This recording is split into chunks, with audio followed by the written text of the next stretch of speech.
Hey everybody, welcome to this special Halloween edition of Awesome Art Stories with today's focus on ancient magic. We all associate magic with stage entertainment and special effects, but does magic really exist? Centuries ago, everyone believed it did. Even today, a profound fascination in magic overwhelms us. Whether legend or case study, the witch has evolved for centuries. Stories about witchcraft and trials mainly feature women, beautiful or ugly. As always, the witch is a weird blend of good and evil, depending on how the political narrative goes. Today's objective is to reveal that despite numerous representations of magic in ancient art and artifacts, magic used with intent to harm was even then criminal and a serious offense.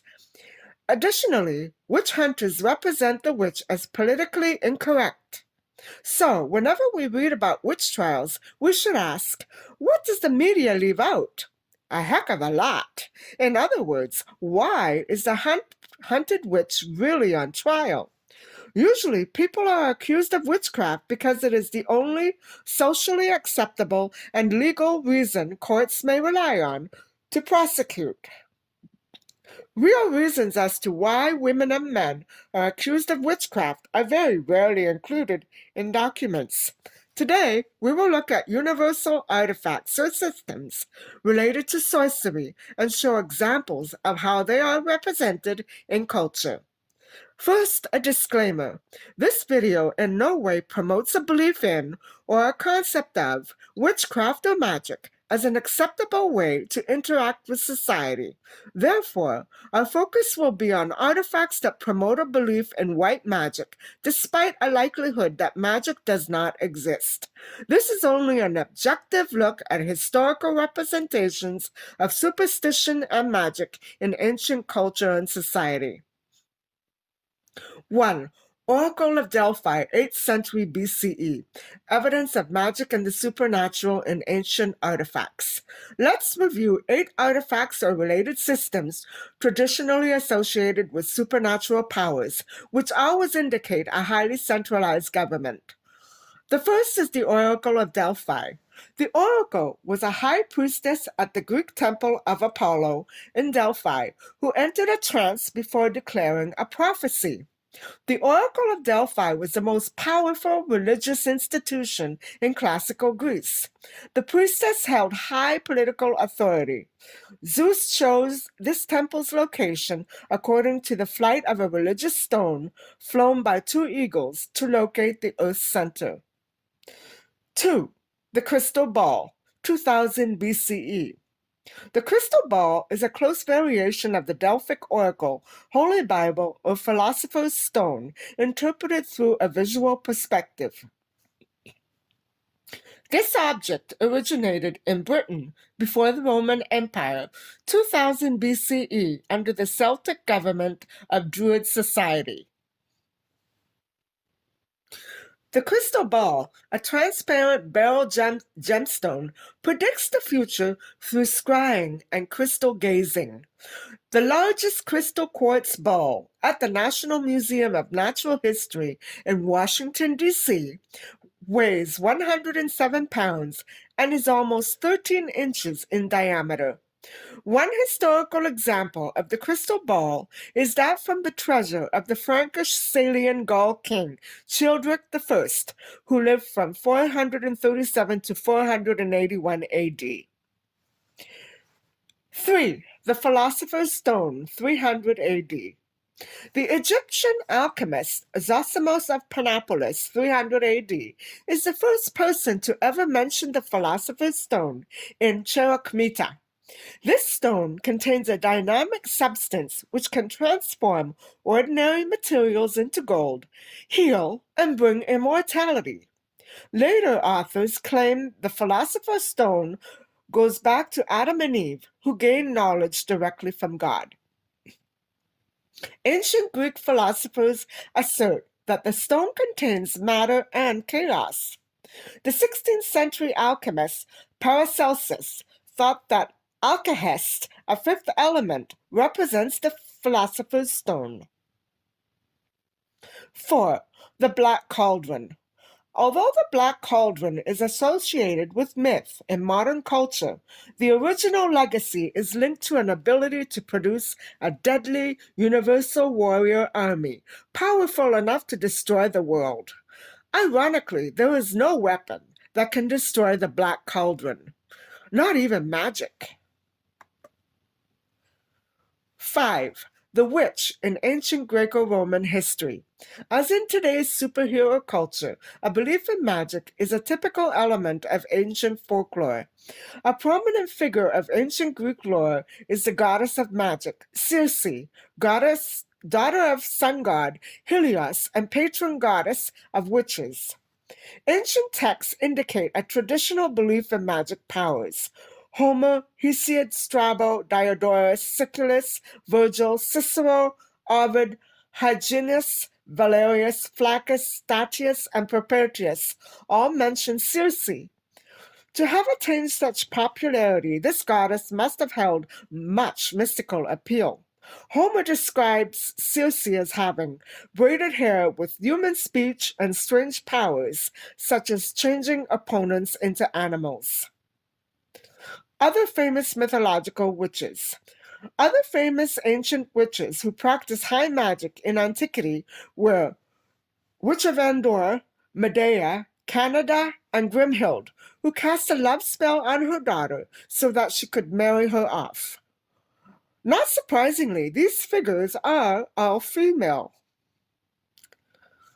3 real Greco-Roman witches. Theoris of Lemnos. If ancient writers did not clearly emphasize that evil witches were socially maladjusted, trial documents reveal that witchcraft with intent to harm was a punishable crime. Demosthenes and Philosophers both mention Theoris of Lemnos. Theoris and her children were found guilty in 323 BCE Athens of using poison with intent to kill and using slaves to lie. As there is no other evidence that witches were prosecuted in classical antiquity, it is likely that Theoris was prosecuted for procuring drugs with intent to kill. 3 real Greco-Roman witches. Monatia Plancina. Tacitus, 56 to 120 AD, wrote about 2 real witch trials that occurred in Rome around 20 AD during the reign of Tiberius. One involved Monatia Plancina, a wealthy young socialite who allegedly prepared a toxic potion to kill military leader Germanicus, nephew of King Tiberius. As Germanicus lay dying in 19 AD, he uttered his suspicions out loud. Plancina was first acquitted, then newly charged. Unfortunately, Plancina then decided that life was not worth living. 3 real Greco-Roman witches. Amelia Lepidus. Amelia Lepidus, related to an important Roman senator, was accused of adultery, consulting with astrologers, falsely claiming to bear a son, and poisoning her ex-husband Publius Sulpicius Quirinus in 21 AD. Amelia was exiled from Rome. Amelia's important position in Roman society put her reputation at risk. But was she really a witch? 6. Holy Grail Chalice, Chretien de Troyes, 1150 AD. Although the Holy Grail Chalice is thought to be mythical, as it is associated with the Troyes King Arthur in the tales of Percival and Lancelot, many believe this to be an actual artifact, since King Arthur did exist in 6th century Roman Britain. The cup has the power to restore youth, heal, and bring eternal life. Historically, this literature represents the 11th century Norman conquest of Europe, yet it still coincides with the fallen heroes of 6th century Roman Britain. The Britain Benedictine Glastonbury Abbey is King Arthur's resting place. 7. Ancient Roman Amulets, white magic. Although amulets existed centuries before the Roman Empire, they became especially popular in Roman culture, for Romans had a profound belief in magic and superstition. but it was how that belief was expressed that made a person good or evil. Ancient people commonly used jeweled amulets or charms to change luck in the future. After recited spells, the objects were carried to cure ailments and offer security. Some items that were part of the amulet could be animal bone, claws, or teeth. It was also believed that certain stones were directly related to God, although the use of amulets were not linked to religion itself. Certain gems and minerals in amulets, such as heliotrope, jasper, amethyst, and chald, represent Mars, Jupiter, Bacchus, and Sol. Ancient Roman amulets, the Thetford hoard. One good example of common belief in the supernatural related to amulets is the Thetford hoard. The Thetford hoard is a Romano-British treasure illegally found near Thetford, Norfolk, England. The hoard consists of 22 gold rings, 33 silver spoons, 4 gold bracelets, 1 gold amulet, 1 gold belt buckle, and 1 shale box. The treasure dates back to the period after the Roman conquest, around 43 AD. Does anyone here use special objects that bring luck? If so, comment down below. The gold amulet functions as a protective talisman whose power originates from ancient pagan or astrological customs. 8. Ancient spells, white magic. The benign spells of ancient Greco-Roman society originated in dynastic Egypt, where written words took on the form of a recipe, such as the funerary opening of the mouth ritual. These recipes or spells called for specific rituals and gestures that should accompany the spell. White magic is low magic. The Palatablet, a white magic spell, 4th century BCE.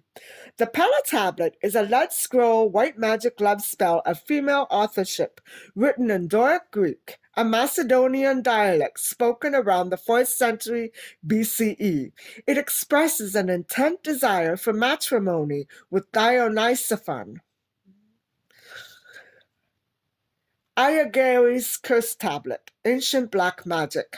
On a darker note, the Ayagary's Curse Tablet is a thin sheet of lead with text etched onto it, asking gods, spirits, and the dead to grant an action against the subject of this curse.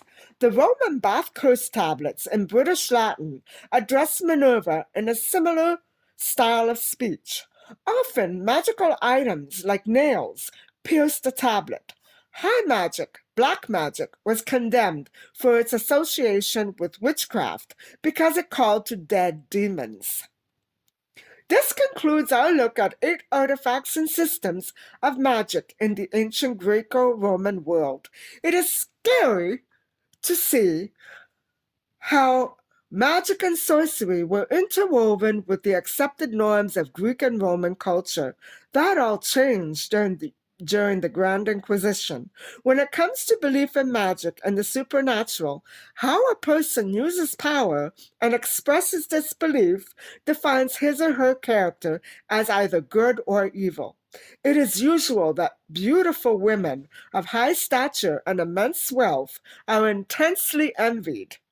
The false accusation, terrorism, has been around for centuries and is still here now, functioning in the same way as it did then, to intentionally undermine and damage a person's character. Unfortunately, the media typically sensationalizes this.